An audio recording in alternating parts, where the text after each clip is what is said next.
Orang-orang terobsesi sekali untuk menjadi sukses. Tapi sebenarnya, apa yang mereka lihat tentang sebuah kesuksesan, mereka hanya melihat 1% dari keberhasilan. Tapi mereka tidak pernah melihat 99% apa yang dibalik keberhasilan tersebut.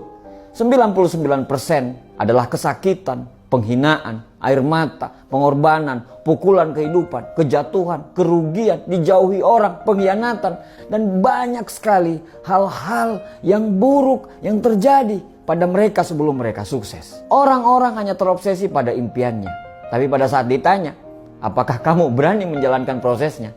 Mereka akan diam 1000 bahasa. Impian itu memang gratis. Tapi untuk mendapatkan impian itu, kamu harus berani membayar prosesnya. Tidak ada kemenangan tanpa pengorbanan.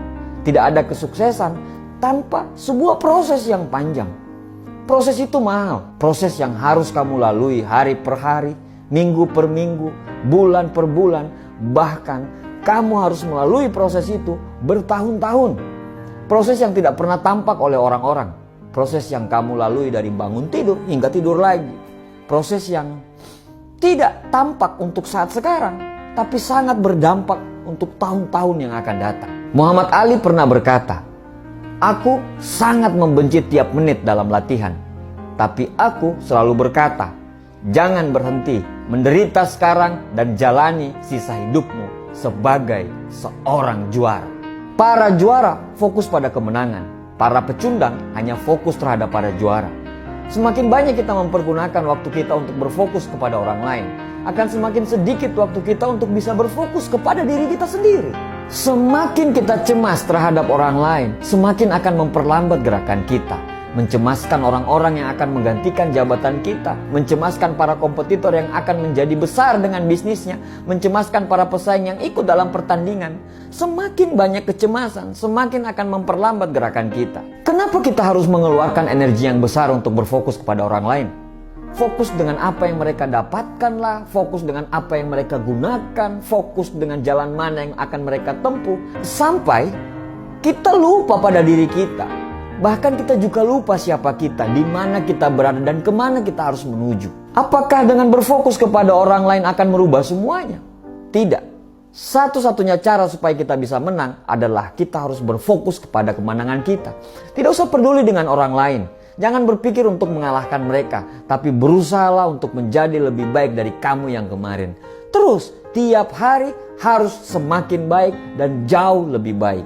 Hari ini harus lebih baik daripada hari yang kemarin. Dan besok harus lebih baik daripada hari ini. Berhentilah untuk mengeluh. Berhentilah untuk banyak protes. Berhentilah untuk menyalahkan orang lain. Berhentilah untuk selalu membuat alasan. Berhentilah untuk selalu melakukan pembenaran. Berhentilah untuk melakukan apapun yang akan menghambat kesuksesanmu. Dan mulailah untuk memantaskan diri. Beranilah untuk mengambil tanggung jawab. Jangan lari dari tanggung jawab itu. Bersiaplah untuk selalu terbentur. Anda terbentur lagi, selalu terbentur. Tapi pada akhirnya Anda akan terbentuk. Sukses itu bukan kebetulan. Kemenangan bukan kecelakaan. Sukses itu persiapan yang matang. Sukses itu kerja keras. Sukses itu doa. Sukses itu disiplin yang tinggi. Sukses itu konsistensi.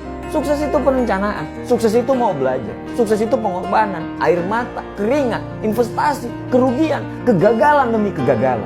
Yang pasti, jalan menuju sukses itu akan sangat terjal. Dan jalan itu hanya mau ditempuh oleh para pemenang. Dan jalan itu bukan untuk para pecundang. Pertanyaannya, kamu mau pilih menjadi pemenang atau kamu mau pilih jadi pecundang? Para pemenang bukan orang yang tidak pernah salah dan gagal. Tapi para pemenang adalah orang yang alergi mendengarkan kata menyerah. Para pemenang bukan orang yang tidak pernah jatuh, tapi orang yang selalu berdiri pada saat dia jatuh. Semoga Allah selalu bersama dengan perjuangan kita semuanya.